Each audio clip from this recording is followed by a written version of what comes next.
Welcome, ladies and gentlemen. Alright, so in this new video, I'm going to talk about some shading. I'm working on this hand drawing, and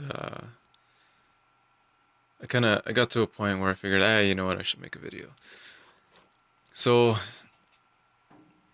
I don't know, it's hard for me to talk about things that I feel like I haven't already talked about, but it's probably just good to hear again anyways. So, charcoal is a really fun medium. I really like it. It can be messy, it can be challenging. It's, a little hard to not get everywhere, which is why I got my pieces of paper down so that I can, avoid smudging and getting charcoal on my hands. Even with them down, you do have to be careful because if you put it on top of a bunch of charcoal that's on the paper and you slide that piece of paper around, it may slide some charcoal around. But yeah, as you can see, I put in some charcoal with the pencil. It looks very rough.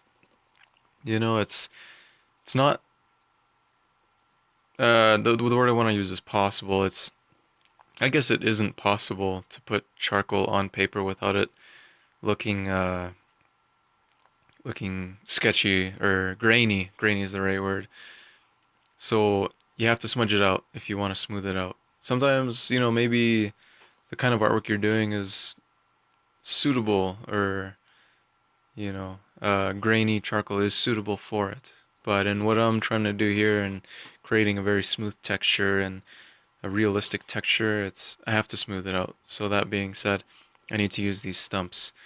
But I gotta get the charcoal on first, so I use the pencil and then I grab my stumps and I work it around. I've gotten to the point where I don't have to be as careful as I used to be, and I know I can still even become more proficient at this. I kind of take my time and but I'm kind of starting to become more loose in the sense that I kind of just go for it, and I know that I can lighten things up if I need to or darken things up if I need to a certain extent. Like I know where my boundaries are.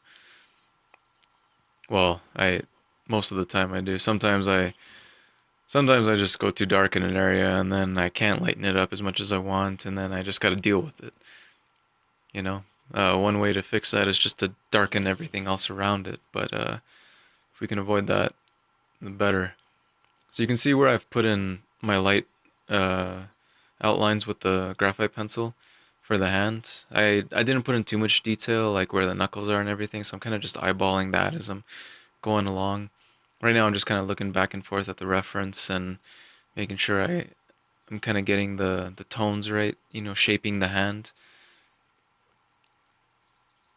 Like obviously in not everything's going to be white. There's a few really bright spots on the bracelets because there's shine on the jewelry.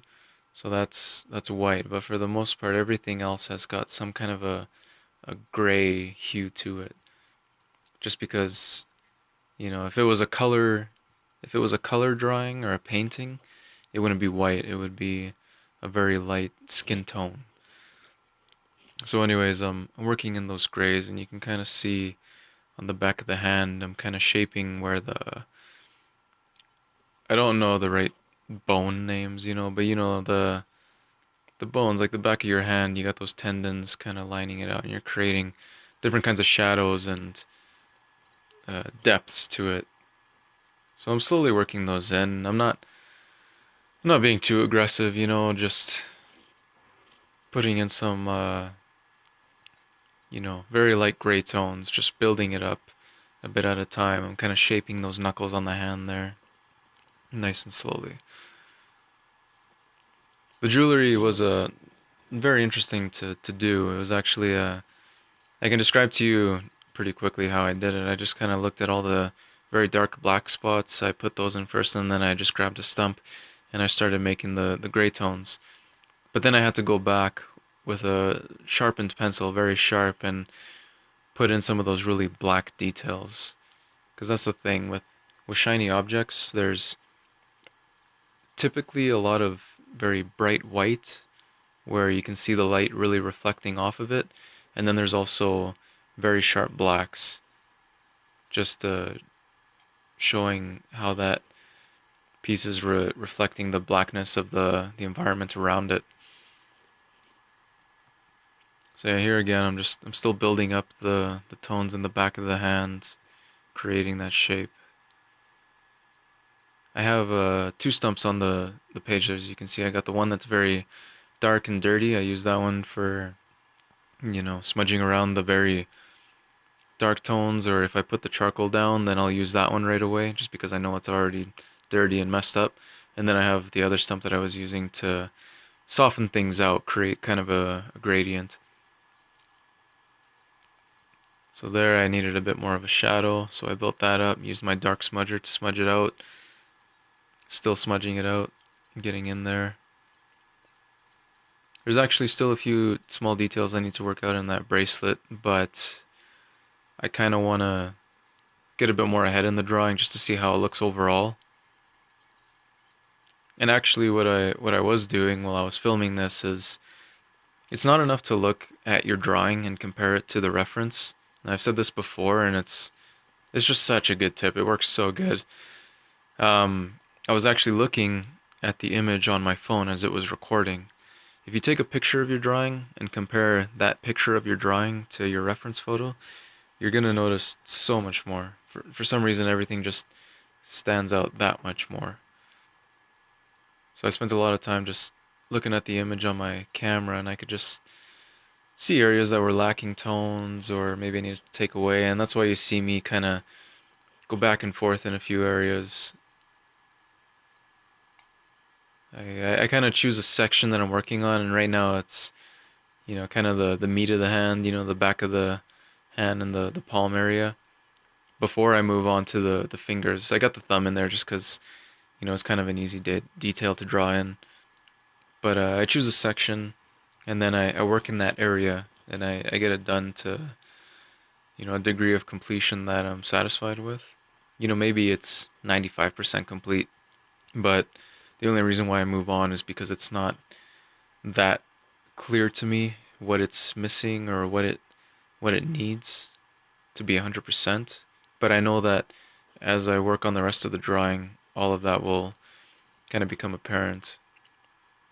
Like even what I noticed out of drawing that part of the hand is that I noticed that there was some tones that were a bit off on the forearm once this video was finished. And so yeah, I'm gonna go back and touch up that forearm before I move on to the fingers probably. And then as I move on to the fingers, I'm gonna notice things that are wrong on that base part of the hand and go back and touch that up. So here I'm just putting in dark areas. That's a good rule of thumb. If you want to just get some progress in, just focus on those key darker areas, get those tones in, because they're easy. It's just dark. Very light tones like the back of the hand there and the knuckles and the tops of the fingers. That it takes a bit more finesse. There's uh, you're working in a more confined area when it comes to values. You're looking at very subtle differences in light grays, which is challenging. And, I find dark tones a lot more easier to play with, to draw in and manipulate. Light tones they can get very hard because sometimes you got to go with the eraser, just feather it in. But anyways, I hope this was helpful. Um, Let me know what you guys wanna know more about. I'm gonna keep doing videos of whatever I'm drawing. It's not gonna be anything specific. Just I got projects to do, and as I do them, I'm gonna video and talk about it. Anyways, hope you guys enjoyed. Like, subscribe. Thanks.